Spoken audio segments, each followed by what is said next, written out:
All right, wonderful people. Let's get into it. We're gonna make this as quick as we can. But again, this is a contract, a call center contract, and this one is super easy. This one is literally a four-page one. Again, it's not currently active. I believe it was due like a few months ago. But this is just me showing you the basics. Now, again, I'm not going to read verbatim from word. I'm just going to summarize it. But most importantly, I'm going to show you all the important sections to look at when you're looking at an actual contract. Again, I'm going to kind of go as quick as I can because I don't want to overload or overwhelm you all, but you all do have an option if you're interested in learning more, getting in-depth contracts and learning how to fully break it down. I can show you all that as well. Okay. So this is a request for proposal, which is a RFP. And what they're doing is they're looking for after hour call monitoring and outage management services. Speaking of that, I just had an outage yesterday while I was trying to record this. That might be a sign. So now I'm having to redo everything, right?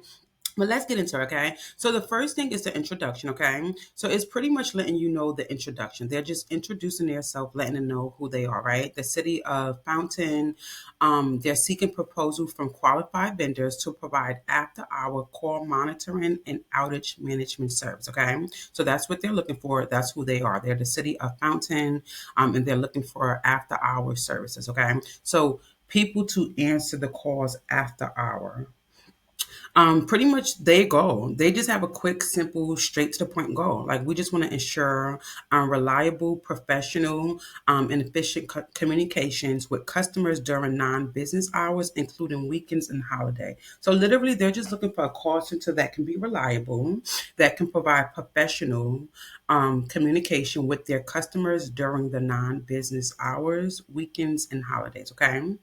The project overview, the selected vendor, which is you or whoever they selected. This is just letting you know what you will be responsible for. Okay. So it's just stating, let me see if I can make this a little bit bigger. It's just pretty much stating that you will be responsible for receiving and triaging incoming calls from customers outside normal business hours.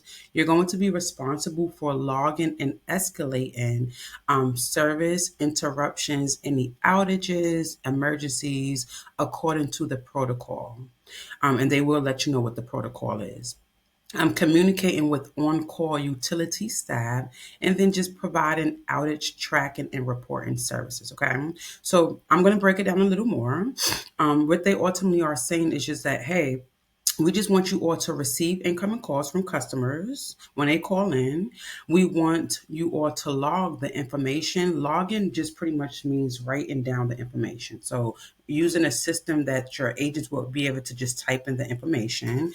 For anybody that call in about any services such as outages and things of that. And then we also want your agents to communicate to the on-call staff.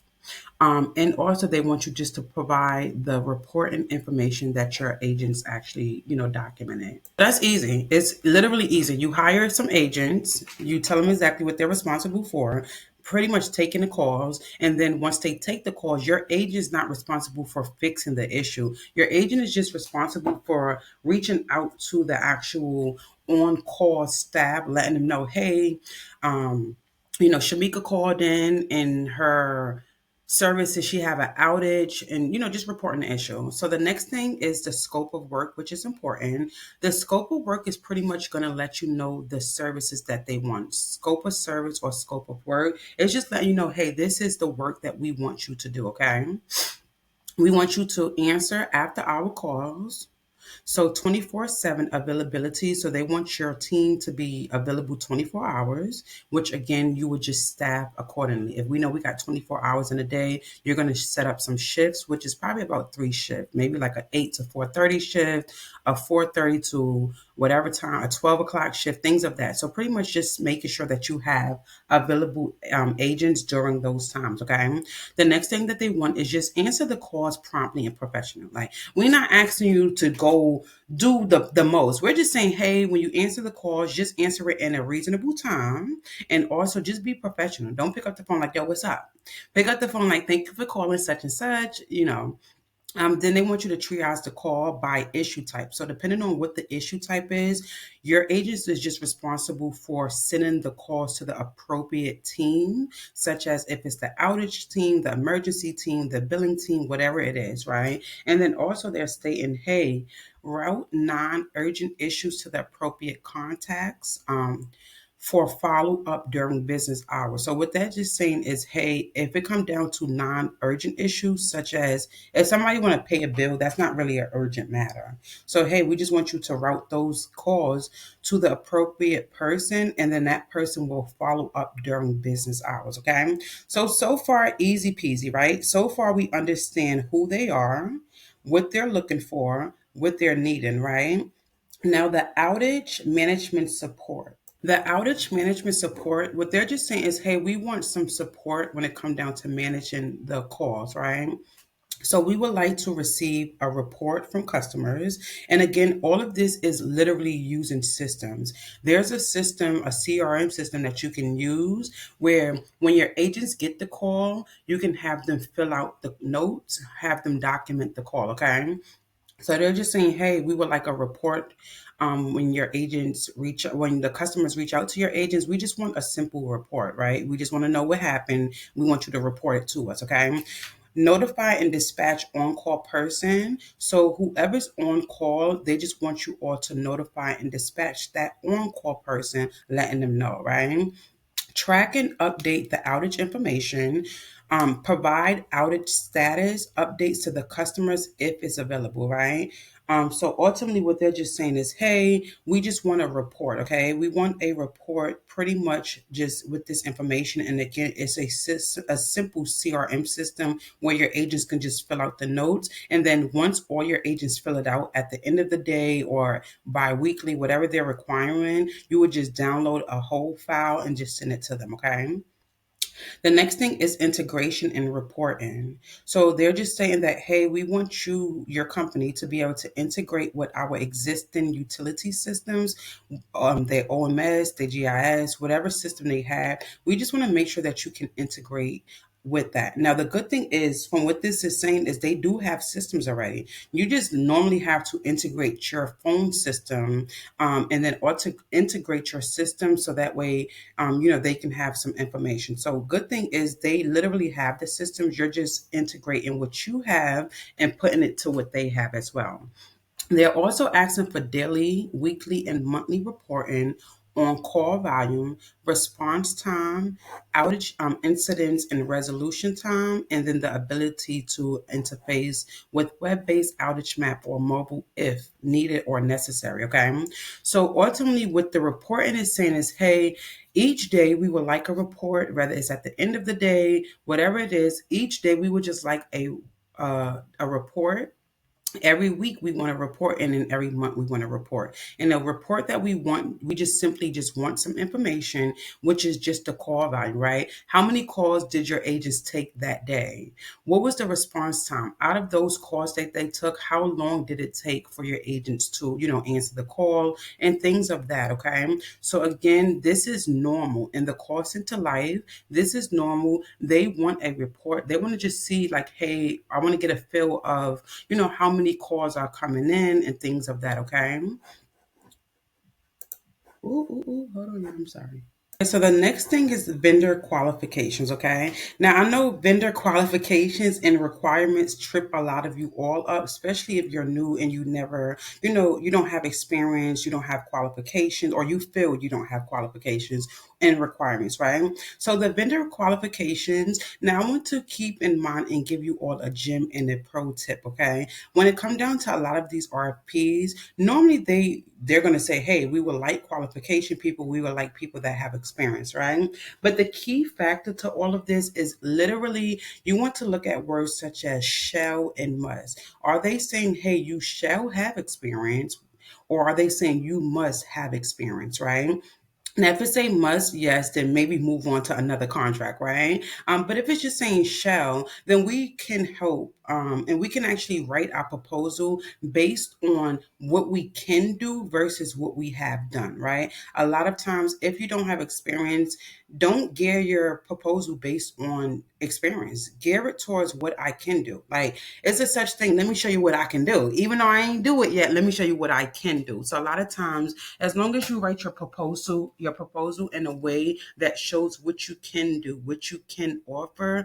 And again, I go into full details teaching you all how to do your proposal and how to write it in my actual program. But ultimately, you want to just mirror the language that they're using, right?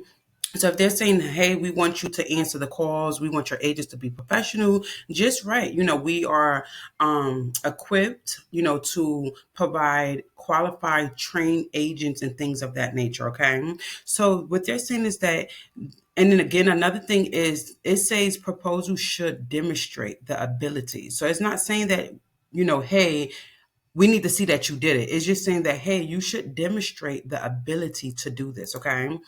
So they just want you to demonstrate the ability, to serve the utility of similar size and complexity, employee trained staff and utility knowledge, right? Maintain data security and customer privacy, and then provide at least 3 reference with similar services, okay? So now again, yes, this is what they're asking for, right? But does it count you out? No, just learn how to get around it and how to do your proposal and write your proposal where it sounds like, hey, I'm intrigued. Like, even though this person may not have experience, because you're not going to ultimately say, like, I never did the work, right? You're just going to highlight and put in what you can do and try to offset it, set it that way. The next thing is going to be submission requirements, okay? So there's just saying, hey, when you submit your proposal, this is the requirements.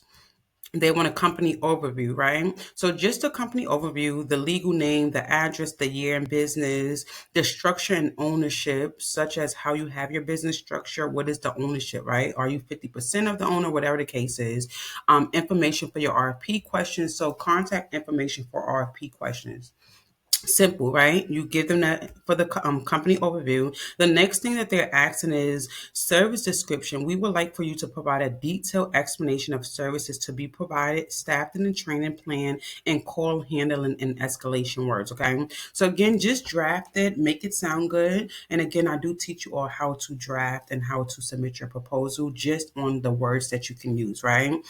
So when it say detailed explanation of services to be provided, what you're going to do is you will want to give them a detailed explanation of services to be provided, right? So what you want to do is go back to what services they want provided, and you're going to kind of mirror this, right? So we know that they're asking, hey, we want 24/7 availability. We want people to answer the calls promptly.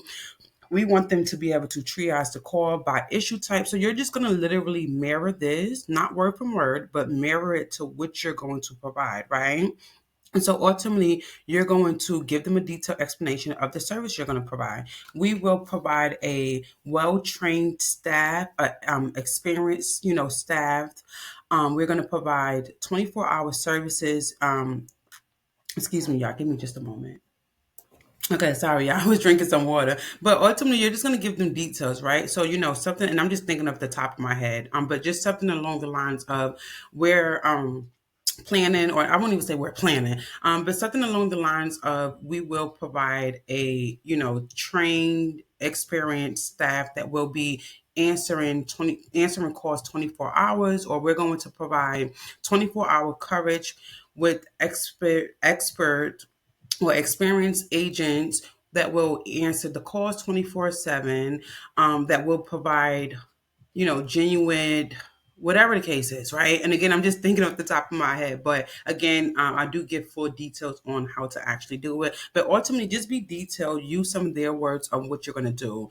Our agents are trained to answer calls professionally. Things of that. Okay, staffed in a training plan. Right. With this, the staffing and training plan, you want to break it down, like fully break it down to them on how you're going to, with the staffing and training plan. Okay. So what does that look like? Right. We're going to have a staff. of agents that's going to be available 24/7. Our training plan looks like the first week we're going to onboard and train agents on XYZ, right? We're going to be training agents on understanding SOPs, understanding whatever the case is, right? Understanding escalations. Our training also does consist on, a day worth of training where we role play, we, do care and concern training, we do empathy training, whatever your training plan looks like. And again, excuse me, y'all. Again, I'm just thinking off the top of my head on just giving you all an example, but pretty much the training plan should actually provide your training plan, right? What does your training plan looks like, right? It's going to consist on you hiring agents, you making sure that they go through a thorough training. The training includes, providing customer service, giving them examples, role playing, doing mock calls, whatever your training plan looks like, you want to be detailed as well. And then also staffing, right? Are you just going to have agents? Are you going to have a supervisor, a team lead? Are you going to have a QA? We're going to also have a QA included where they will closely monitor calls and provide feedback and coachings weekly to implement improvements, all that good stuff, okay? And then also talk about call handling and escalation workflows, right? How are you going to provide call handling, right? So just kind of again, just the same example that I gave, speaking about call handling. We're going to make sure that our agents answer the call within the first 30 seconds of the call, within the first 60 seconds of the calls, and they are going to be equipped to understand escalation and how to transfer or route these or triage these calls. Okay. The integration part.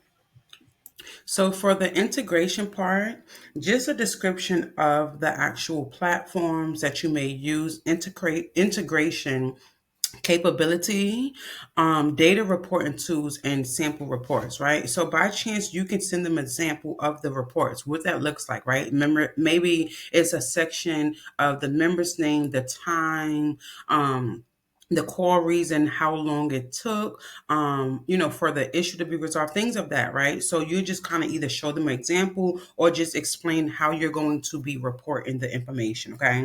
The integration capability, just pretty much showing them how you will be able and capable to integrate your systems, right?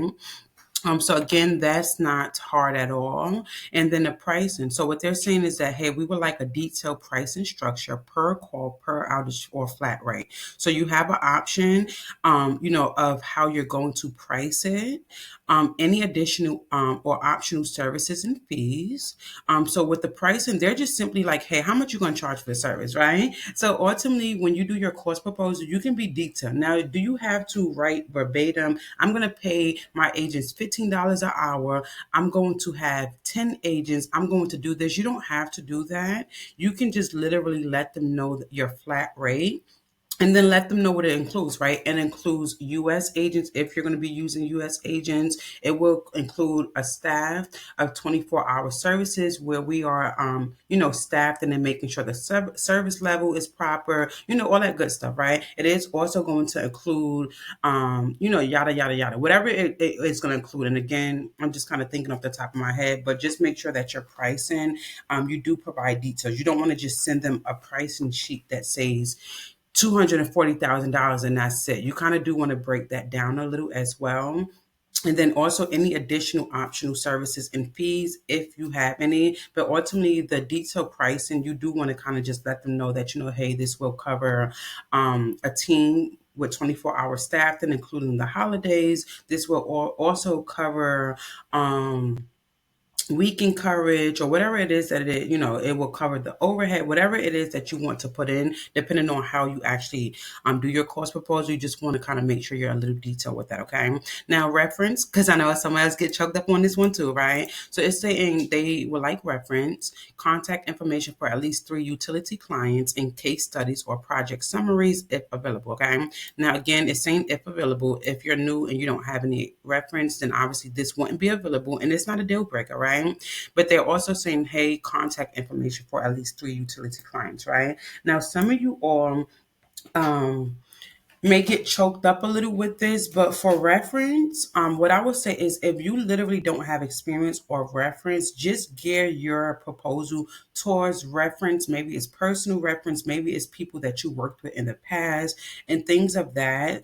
And then also for the case study, if by chance you want to do case studies, you can literally give them case studies on some of the work that you may have done. So again, reference is not the deal break, okay? And I'm going to explain to you exactly why it's not the deal break, okay? So moving on to the evaluation criteria. So the evaluation criteria section, this is pretty much letting you know how they are going to evaluate your proposal, okay? Now, what this is on a 100% scale. This is the breakdown of how they're going to score you, okay? Now, if you all look at it for reference, this is only 10% of your score. So for those who may be scared, like, I don't have reference, that's the only part I'm missing, literally is 10%. So even if you don't have reference, you still can get a 90% score, right? Now, some of y'all may be thinking, like, I'm kind of a little nervous about the experience part and the reference part, right? So ultimately, if we're looking at that, if we're going to take 10 away from the reference, and then just say we're going to take 25 away from the experience, all right? That's going to leave you with 65%, right? Can you still win? Absolutely. And I'm going to show you why you still can win, right? Just say somebody actually had experience, right? And they also have reference. But just say that same person cost wasn't the greatest. They just threw a number in there. So they didn't get the 20 points for the cost. Just say maybe that person integration part of it wasn't good. Like it didn't really sound too good to them. They didn't really know. Um excuse me, that alone, and just say maybe the capability, like they suck that right in proposal, right? So ultimately, just with their experience and reference, that's only 35 points. So remember we talked about you all had 65 on a good day, right? So on a bad day, should I say. But yeah, so ultimately you still can have the upper hand because that person didn't write their proposal right. The only thing that they was able to show was the experience and the reference, which only gave them 35 points. So yeah, look at it that way. And then just say even with that person that have experience, reference, and just maybe say that they still showed that they can be capable of doing the work. That's still only 60 points, which you still have the 65 points, right? So I hope that kind of makes sense. And that's the reason why the evaluation criteria part is important as well, because you get an idea to understand what's important to them. And based on that, you can really, really, really strengthen your proposal based on this section. So you know that the capability section needs to be super strong. And then also with the experience section, even though you may not have experience, you can just really highlight what you can do. So again, I hope that that helps. And again, I break this down a little more in depth in my actual programs as well. And then the last thing is just the timeline. Okay, it don't have anything on here really right here, but the timeline, normally the RFP release, so it'll let you know when they release the actual RFP. It will give you the question due. So if you have any questions, this is going to be the date that you have to get your questions in. Answers issued. So they're going to gather up everybody questions and then they're going to answer everyone's question on this particular date. The deadline just means this is the last date and time you have to get it in. The evaluation period is just giving you the time frame or the period of when they're going to start evaluating and then looking at the actual proposals. And then vendor selection is the date that they anticipate on selecting who won. And then the contract start date is typically the date that the contract will start. Most of the times, the date that you will start the work. Okay. And then submission instructions is just literally how we want you to submit your proposal. So it's saying please submit your proposal electronically in a PDF form by, and it gives you the date, the deadline date. And then it also say to, and it gives you that information as well. Now, what I will say is please make sure that you understand and you follow the instructions to a T. It's some people that submitted their proposal electronically in a Word form versus a PDF form and got disqualified. Okay. So again, you all, I hope that this helps. I hope that this makes sense. But yeah, I hope that you all are excited. And I'm going to tell you all what's the next steps, right? Y'all are like, okay, this is good. What's next?